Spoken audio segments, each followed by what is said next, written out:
L'ésotériste est assigné au secret, moyennant quoi il peut continuer à se considérer comme appartenant au cercle social des ésotéristes. Pour l'occultiste, qui utilise les forces occultes, ces forces ne sont jamais anodines.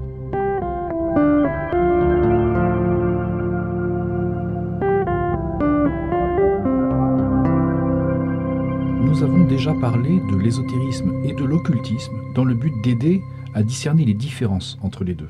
Nous allons aujourd'hui aborder leur rapport à la notion de secret. La référence au secret est commune à l'ésotérisme et à l'occultisme, mais pour des raisons différentes, et même selon des modalités différentes. Alors je vais prendre un peu plus de temps pour aborder ce sujet qui est quand même assez crucial. Cet entretien sert également d'introduction au prochain qui parlera de la façon dont on peut être concerné par l'un ou l'autre domaine, l'ésotérisme et l'occultisme. Nous avons déjà vu que l'ésotérisme est toujours lié à la notion d'initiation. Pour être ésotériste, il faut passer par une rupture volontaire, consentie, une rupture avec le monde, qui sera désormais appelé monde profane, en consentant à passer une initiation. De ce fait, l'ésotérisme fait partie de ceux qui défendent l'accès à l'ésotérisme. L'initiation lui assure une sorte de séparation, illustrée par la notion de secret. Désormais, l'ésotériste est assigné au secret, moyennant quoi il peut continuer à se considérer comme appartenant au cercle social des ésotéristes. Le secret fait partie de la rupture d'avec le monde. Il est important pour un ésotériste de considérer le monde standard, qu'il appellera donc profane, comme dangereux, hostile ou ignorant, ou les trois. Le monde est dangereux car il pourrait altérer la sacralité de ce qui est légué par l'ésotérisme, la transmission, ce qui permet au passage de déplacer éventuellement ce qui était auparavant considéré comme sacré par la personne avant son initiation. Le monde profane est considéré aussi comme hostile. C'est une façon d'induire l'idée que l'ésotérisme conserve un rapport à la vérité qui dépasse complètement la conscience moyenne et qui pourrait même la déstabiliser si jamais la conscience moyenne avait accès à la connaissance ésotérique. On estime aussi que les gens ont peur de la vérité, qu'ils ne supportent que ce qui est superficiel ou se contentent par exemple de la religion, qui n'est qu'une reproduction aveugle de rites qui sont complètement ineptes et dépassés. Les profanes, eux, ne font que croire, c'est-à-dire dans la compréhension ésotérique, ce terme croire veut dire supposer, alors que l'ésotériste, lui, il va dire qu'il sait, qu'il connaît, il ne suppose pas. Le terme même de connaissance, en français, évoque l'idée de naître avec. Les choses ne sont pas toujours dites comme ça, mais l'idée est sensiblement celle-là. Donc on va dire que je force le trait pour ménager les susceptibilités éventuelles. Précisons enfin une composante du secret dans l'ésotérisme. Il n'y a pas que le rapport au sacré qui est déplacé chez la personne qui adhère à la démarche ésotérique, le sens des mots, les symboles, les mythes sont réinterprétés. Ils sont aussi déplacés de ce qui est compris ou transmis habituellement. Ils sont mis dans des contextes différents, redéfinis, et donc cette redéfinition est baptisée ésotérisme. Le fait que cette redistribution soit secrète vient consolider l'isolement, le confinement des ésotéristes. Ça, c'est bien sûr un aspect qui mériterait des approfondissements, mais déjà, on voit le rôle, la fonction du secret en ésotérisme. Le secret conforte le sentiment d'appartenance de l'affilié à l'ésotérisme, quel que soit le contexte ou le cercle social particulier. Pour conclure sur le rapport de l'ésotérisme au secret, pour ceux qui ont déjà écouté les entretiens précédents concernant ce sujet, on constate que la notion de secret liée à l'ésotérisme se réfère encore et toujours à un exotérisme dont il cherche à s'isoler, à s'affranchir. Le secret sert à cloisonner. Il y a l'exotérisme, l'initiation, le secret et l'ésotérisme. Pour l'occultisme, le secret existe également, mais pour des raisons diamétralement opposées. Pour parler de cette notion de secret dans l'occultisme, je vais répartir maintenant cette intervention en trois temps. D'abord, le secret dont s'entouraient les occultistes dans le passé, ce qui constitue le secret de nos jours, et enfin la manière dont les clients de l'occultisme sont concernés, et ils sont concernés en fait secrètement par des forces occultes. Pour l'occultiste, c'est-à-dire la personne qui utilise les forces occultes, ces forces ne sont jamais anodines. Non seulement elles sont cachées, mais leur côtoiement n'est pas anodin, n'est pas neutre. Et tout le temps où il existait une autorité spirituelle commune, les forces occultes ont été associées non seulement au danger, mais aux démons en général, et singulièrement même au diable. À partir du milieu du XIXe siècle, ces thèmes occultistes sont revenus au premier plan, à peu près en même temps que la remise en question d'une autorité spirituelle commune, justement.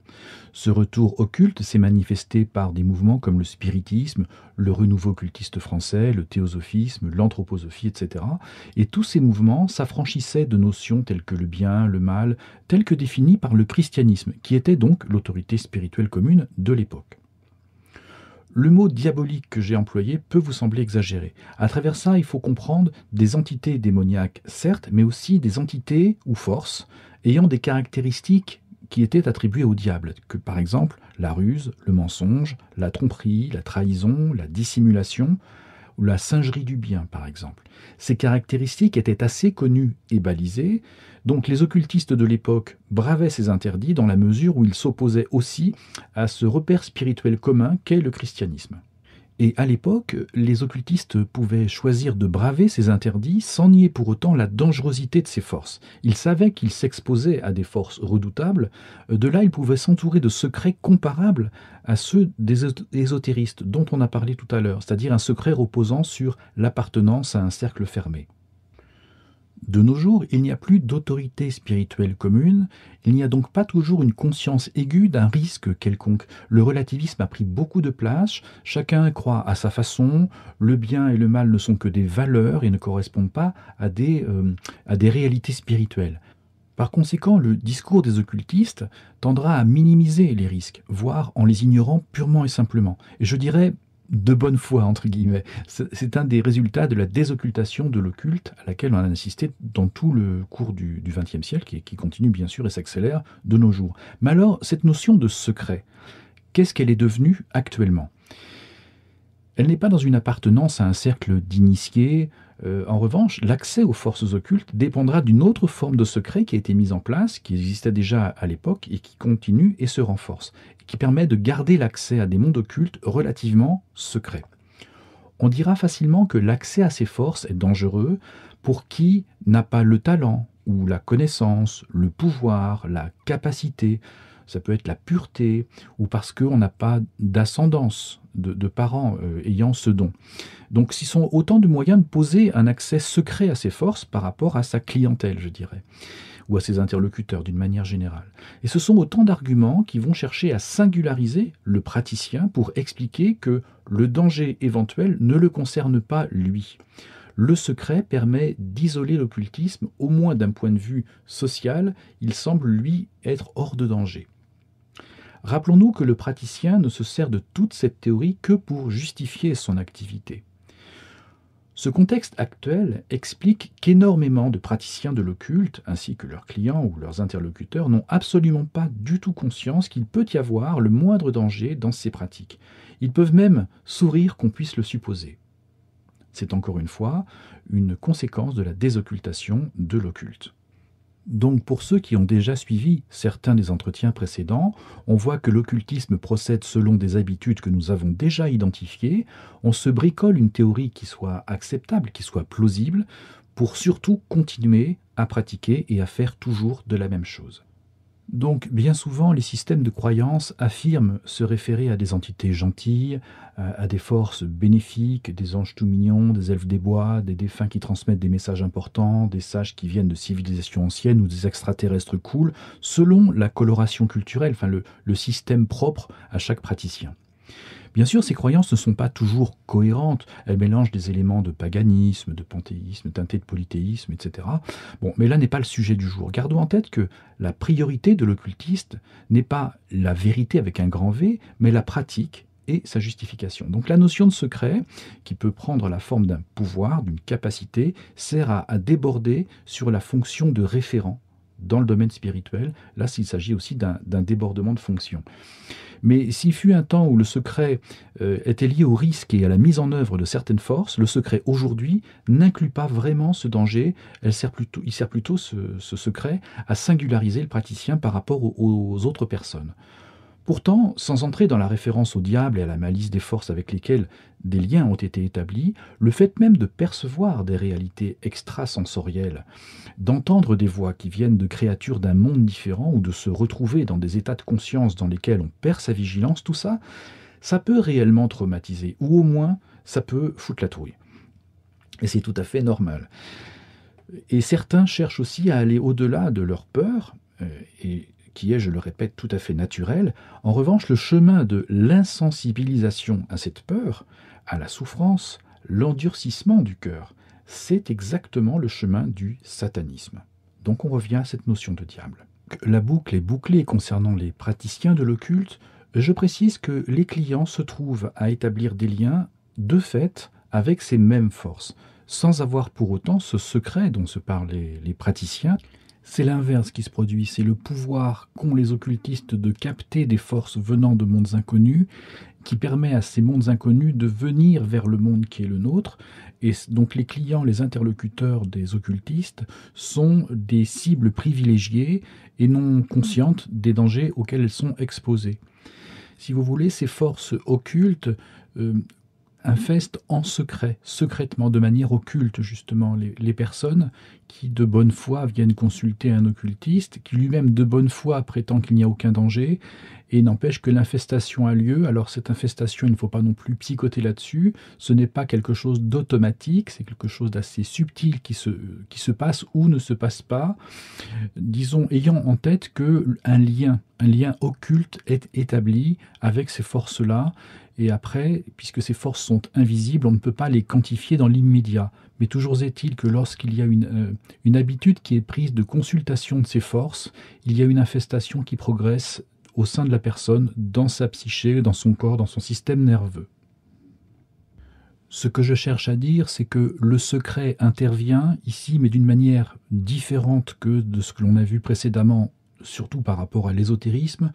Là, les forces interviennent de manière secrète au sein d'une personne, même qui consulte simplement, je dirais, une personne qui, elle, est dépositaire d'un pouvoir ou d'une capacité quelconque ou qui opère un rituel ou que sais-je. Donc le client, l'interlocuteur, le bénéficiaire du service occulte, lui aussi est exposé, mais de manière secrète, de manière occulte, malgré lui. Ces liens, en tout cas, peuvent perdurer dans le temps. Ils peuvent aussi, s'ils sont maintenus, ouvrir ce que l'on appelle des portes et entraîner tout un ensemble de conséquences qui sont pénibles, qui sont aliénantes, dont on ne prend pas forcément conscience tout de suite. Mais ce n'est pas le sujet du jour. Il me semblait important en tout cas de souligner pourquoi le secret entoure la pratique de l'occulte et comment cette pratique peut vous rejoindre dans votre quotidien, que vous ayez ou non des éléments de connaissance, n'a rien à voir avec la question. Nous avons pris en compte un point commun entre l'ésotérisme et l'occultisme, qui est le secret. Et nous avons vu qu'il ne remplit pas exactement la même fonction de part et d'autre. Donc maintenant vous avez une idée de la fonction du secret. Il sert dans les deux cas, en tout cas, à isoler du monde tout en vous reliant à un autre monde, que ce soit un cercle social ou à des mondes inconnus. Vous comprenez aussi pourquoi on peut associer l'ésotérisme, l'occultisme avec ce rempart du secret, et avec d'autres arguments qui sont fréquemment employés de part et d'autre, tels que la tradition, la gnose, la spiritualité, la connaissance, tout en mettant à distance, par la même occasion, toute autorité spirituelle différente, ou pouvant porter un regard critique sur ces activités ou ces domaines. Dans l'entretien suivant, à propos du rapport entre l'ésotérisme et l'occultisme, je vous indiquerai quelques repères quant à la manière dont ces systèmes recrutent ou se répandent. Lorsque vous serez confronté à leurs exposés, à leurs gloses, vous pourrez ainsi mieux saisir quelle attitude adopter. Alors je vous dis à bientôt. Allez, salut!